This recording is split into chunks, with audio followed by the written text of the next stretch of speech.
Ferrari went to Canada expecting to get beaten. McLaren had brought upgrades. Mercedes had brought upgrades. Ferrari brought nothing. On paper, this was the weekend they slipped backwards. What nobody expected was that their slower car, with no new parts, would put Lewis Hamilton on the podium and leave his own team principal, admitting they had no idea they were this quick. The result ran so far ahead of expectations, it has changed the whole conversation around Ferrari's season. This is how it happened. The freshest news first, because this is the part everyone is reacting to right now. Lewis Hamilton has just finished second at the Canadian Grand Prix. It is his best Grand Prix result since the day he signed for Ferrari. He started fifth on a circuit built around long straights and heavy braking, the exact layout that punishes everything people say is wrong with his car. And he climbed his way to the front of everyone except the dominant Mercedes. He did it the hard way. On lap 62 of the race, with only 6 laps left to run, Hamilton was sitting behind Max Verstappen, a 4-time world champion in a Red Bull that is faster in a straight line than the Ferrari chasing it. Most drivers wait. Hamilton did not. He dragged his car to the outside line into the first corner, held it where almost nobody holds it, and came out in front. Second place sealed with the boldest move of the afternoon. When he climbed out of the cockpit, he did not talk like a man who finished second. He talked like a man who had just been let out of a cage. And to understand why one podium means this much to a driver with more wins than almost anyone in history, you have to understand what he was buried under just a few weeks ago. His first detail at Ferrari, the thing that was supposed to make this a fairy tale, was about to read like the opposite. 12 months into the most famous transfer in modern Formula One, Lewis Hamilton was having the worst season of his career. His debut year in red was a winless one. No Grand Prix podiums across the entire campaign. He finished 6th in the championship, 86 points adrift of his own teammate, Charles Leclerc. The qualifying record was even harder to look at. Over a single lap, Hamilton was on average around a quarter of a second slower than Leclerc. For a midfield driver, that is a rounding error. For one of the greatest of all time in the car he chose to end his career in, it was the kind of number that gets people whispering that the spark has gone for good. So, here was the picture going into 2026. The most decorated driver on the grid in the most famous car in the sport, unable to make the two of them fit together. That was the problem Ferrari had not solved, and nobody arrived at the new season certain they could. Then the sport changed underneath all of them. For 2026, Formula One tore up its rulebook and started again. The power units keep the small turbocharged engine, but throw out one of the energy recovery systems entirely while nearly tripling the electrical power the cars deploy. The balance between engine power and electric power now sits close to 50/50. The fuel is fully sustainable. The old overtaking flap is gone, replaced by movable wings that switch between a straight line mode and a cornering mode. The cars are smaller, lighter, and narrower, with the minimum weight cut from 800 kilograms down to 768. A reset that deep does not just change lap times. It reshuffles who is good and who is not. New engine makers arrive. The grid grew and the established order got thrown in the air. And when the dust settled, the team on top was not Ferrari. It was Mercedes.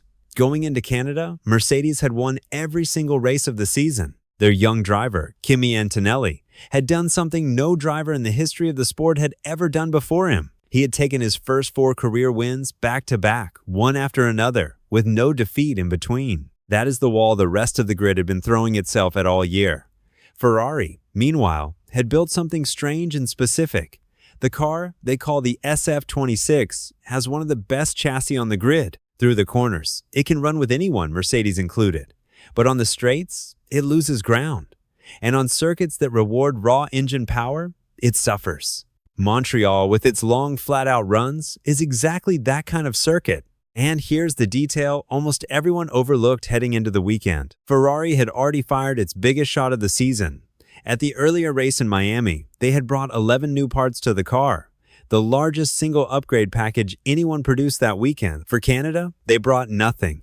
Not one fresh component. That same restraint that looked like weakness on Thursday was about to look like something else entirely by Sunday night. His team principal, Vasseur, said it without any spin afterward. In the team's own words, they were expecting a difficult weekend in Montreal because several of their competitors brought upgrades while they did not. So, the result was definitely encouraging.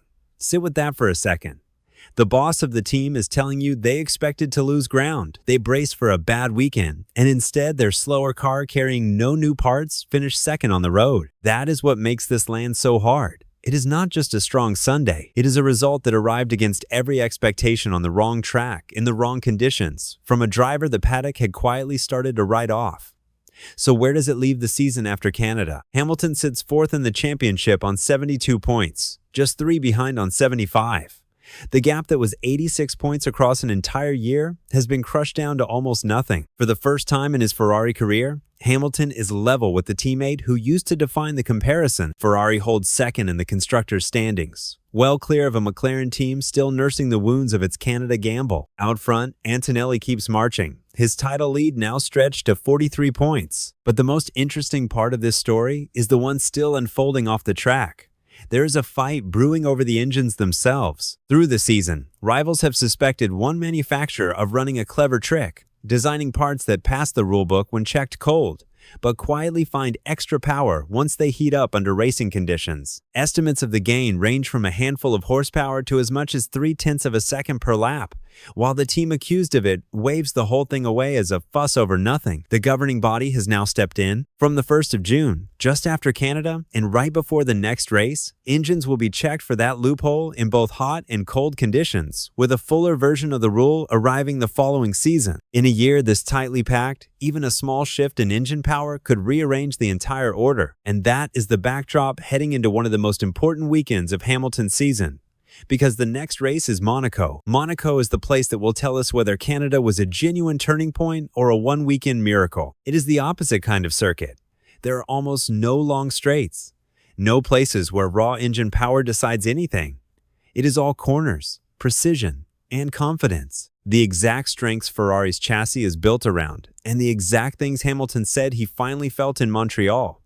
If the Canada form was real, Monaco is where it should bloom, not fade. But there is a warning folded into that hope. Monaco is also where the new engine checks come into force. If the manufacturer everyone has been pointing at loses even a sliver of its advantage, the pecking order Hamilton just fought through could look completely different by the time the cars line up in the Principality. The same weekend that should reward Ferrari could also reshuffle everything around them. So Hamilton arrives at the most glamorous race on the calendar, carrying momentum for the first time all year on a track that suits his car with a teammate who is suddenly within touching distance, and a championship that just got a little more unpredictable. Everything is finally pointing his way. He just has to prove that Montreal was the beginning of something and not the high point. The real question is not whether Lewis Hamilton can still drive. Canada answered that loudly on the track that should have silenced him. The real question is whether one drying afternoon in Montreal was the moment his Ferrari story finally turned, or the best day of a chapter that still ends in disappointment. We find out in Monaco, and after a year of waiting, Hamilton finally has the car, the team, and the form to give us a very different answer.